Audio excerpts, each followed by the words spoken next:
Bismillahirrahmanirrahim. Assalamualaikum warahmatullahi wabarakatuh. Innal hamdalillah nahmaduhu wa nasta'inuhu wa nastaghfiruh wa na'udzu billahi min shururi anfusina wa min sayyiati a'malina may yahdihillahu fala mudilla lahu wa may yudlil fala hadiya lahu. Asyhadu an la ilaha illallah wahdahu la syarikalah wa asyhadu anna Muhammadan abduhu wa rasuluh la nabiyya ba'dah. Rabbi shrah sadri wa yassir li amri wahlul 'uqdatam min lisani yafqahu qawli ya fatahu ya alim. Amin. Puja dan puji kita panjatkan kepada Allah Subhanahu wa taala yang telah memberikan kesehatan, kekuatan, kesempatan kepada kita semua untuk melaksanakan ibadah kepada Allah Subhanahu wa taala, yaitu talabul ilmu atau mencari ilmu.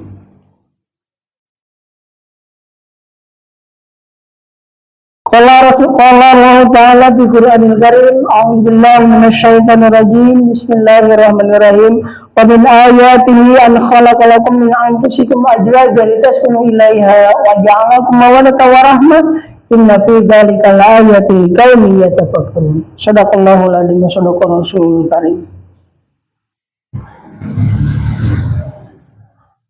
Para peserta Binwin,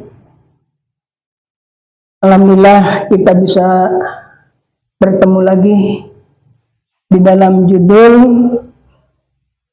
kewajiban suami atau hak suami dan hak istri, atau kewajiban suami dan kewajiban istri. Kita lihat dalam Undang-Undang Perkawinan nomor 1 tahun 74 pasal 1.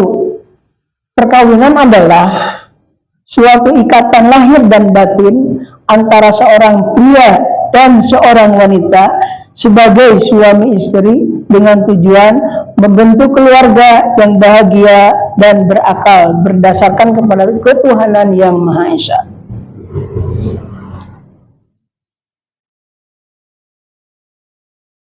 Di dalam definisi perkawinan, di sini dikatakan ada ikatan lahir dan batin, atau dikatakan musyikun galido, perkawinan yang sangat kuat, yang sangat kokoh, yaitu seorang pria dan seorang wanita. Bukan pria dengan pria, bukan wanita dengan wanita, tapi ini adalah harus berlawanan jenis antara seorang pria dan seorang wanita. Itu bisa dikatakan perkawinan sebagai suami istri, dan untuk tujuannya membentuk keluarga yang bahagia. Jadi tujuan nikah itu adalah untuk mencapai kepada keluarga yang bahagia dan berakal berdasarkan ketuhanan yang Maha Esa. Nah, telah jelas di sini juga. Jadi kalau yang bersamaan jenis laki-laki ataupun perempuan itu bukan dikatakan nikah, perkawinan bukan. Di dalam Undang-Undang nomor 1 tahun 74 tidak termasuk kepada perkawinan kalau sama-sama jenis.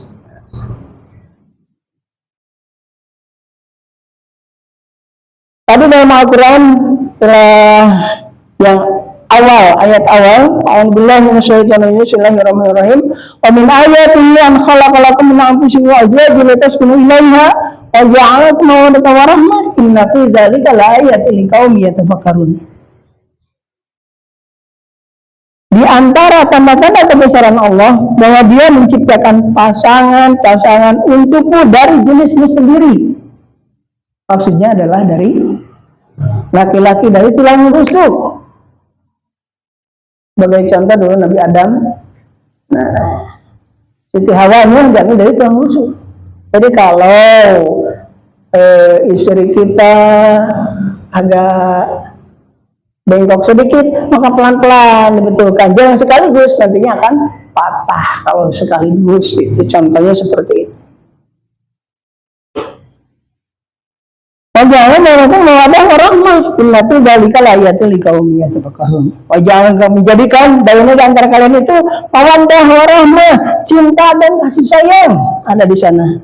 Tapi dzalika laayatil liqaumin yatafakkarun, untuk berpikir insyaallah dalam keluarganya keluarga sakinah, mawaddah dan bahagia ke sananya. Di sini ada beberapa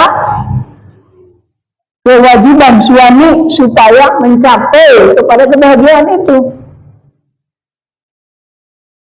Yang pertama adalah suami itu harus berlaku baik terhadap istrinya. Segala sesuatu muasyarah bil ma'ruf. Muasyarah bil ma'ruf itu bermusyawarah dengan baik. Perlakuan-perlakuan yang baik terhadap istri itu insya Allah. Contohnya Rasulullah, di zaman Rasulullah di Madinah, dia dengan istrinya berjalan karena kata Rasulullah, ya Aisyah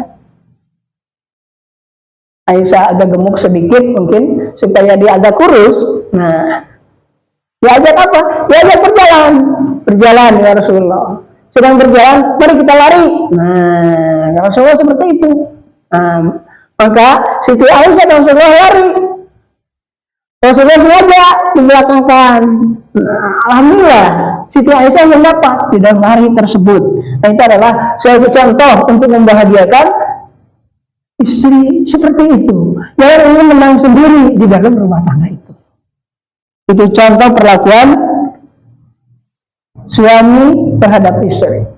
Apabila, contoh lagi yang lainnya, apabila ada makanan yang tidak sesuai dengan hati, nah jangan langsung, oh ini terlalu manis, ini terlalu asin, jangan. Harus pelan-pelan. Coba adek, dicoba ini makanannya.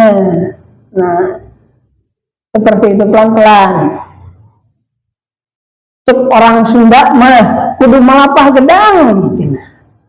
Ya, kak istri itu insya Allah istri juga menerima begitu.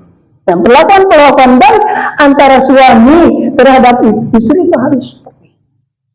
Jangan sampai terjadi KDRT, istri dipukul karena tidak sesuai dipukul.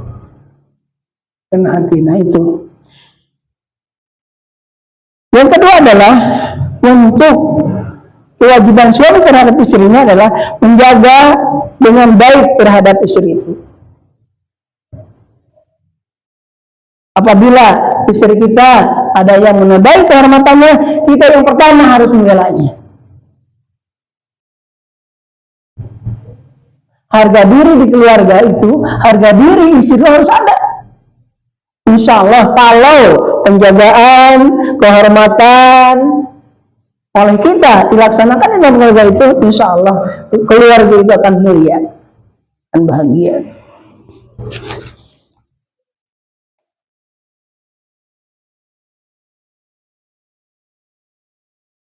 Yang ketiga adalah untuk kewajiban suami memberikan nafkah yang halal.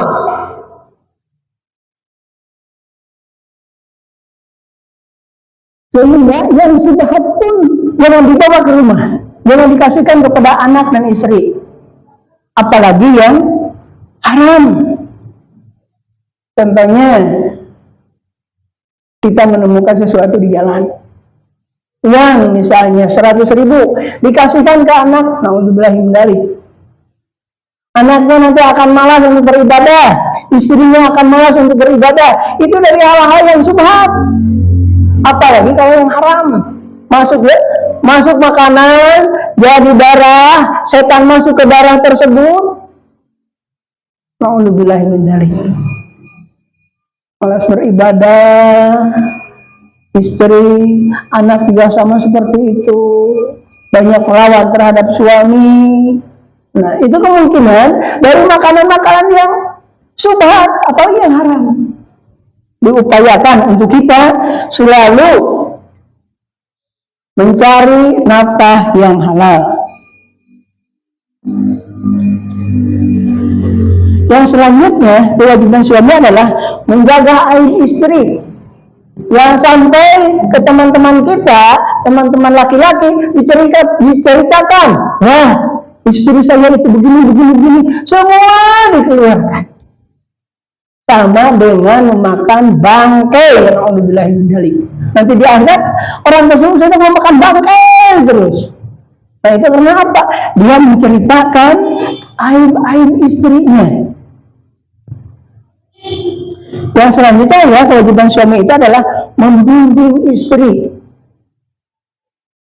Kalau bisa itu di partner istri itu. Mari kita sama-sama untuk ke surga. Contohnya pagi-pagi kita sholat duha sama-sama. Sholat tahajud sama-sama, malam itu dibina oleh kita dengan istri, dengan anak semua.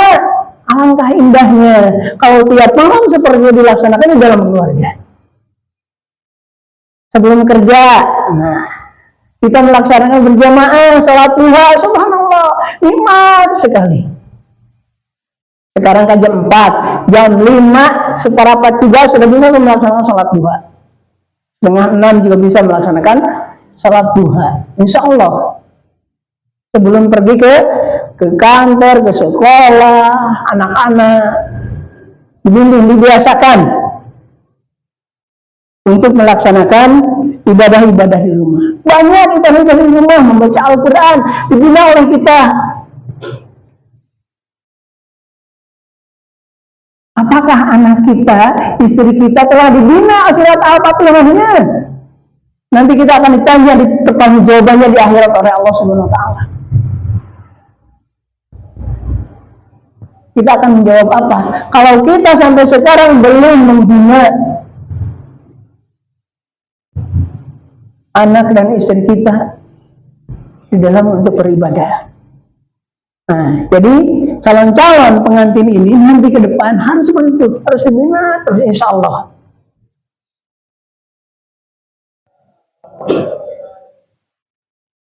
Sebetulnya masih banyak kewajiban suami, dan ini adalah yang paling pentingnya. Dan untuk selanjutnya adalah kewajiban istri.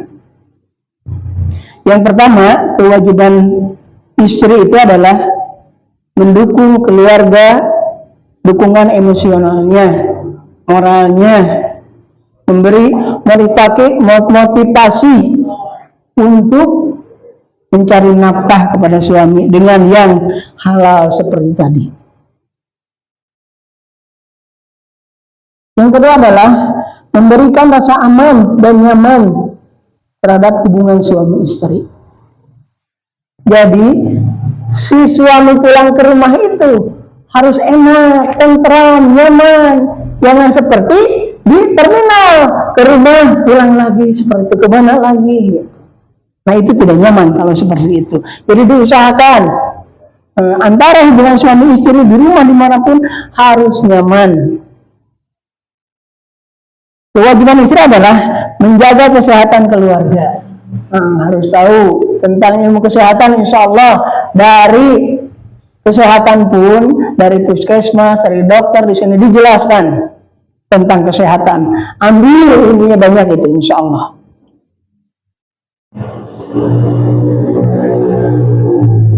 Yang keempat adalah kewajiban istri, termasuk kewajiban suami juga, ini adalah berkomunikasi secara terbuka dan jujur dalam segala hal. Jangan ada dusta di antara kita, gitu. Insya Allah, kalau jujur semuanya nikmat rasanya. Ada apa-apa pun bisa diselesaikan secara musyawarah.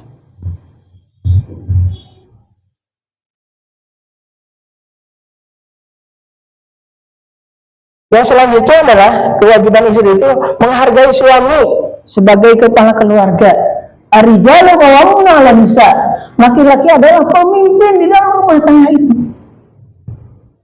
Kita harus taat, tunduk terhadap apa yang dia pimpin. Karena tanggung jawabnya berat. Di akhirat yang ditanya itu adalah suami, bukan istri. Suami ditanya tentang anaknya, tentang istrinya, tanggung jawab dia. Jadi kita harus menghargai kepemimpinan suami. Yang selanjutnya adalah kewajiban istri adalah mengelola uang. Dari tanggal 1 sampai tanggal 30 harus bisa memilih uang itu. Kalau tidak ada uang, kita di dalam Islam telah belajar selama 1 bulan berpuasa. Rasulullah pun seperti itu, tidak ada makanan, dia berpuasa. Kita pun seperti ini, insya Allah akan nikmat. Kalau berpuasa minimal Senin Kamis atau Ayyamul Bid 13, 14, 15 dilaksanakan, insya Allah rumah tangganya akan baik-baik kalau tidak ada makanan.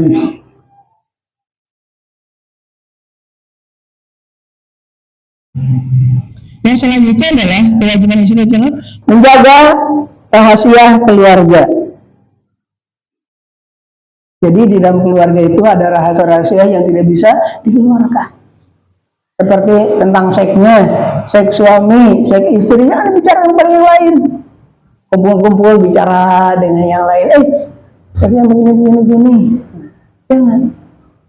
Seperti itu.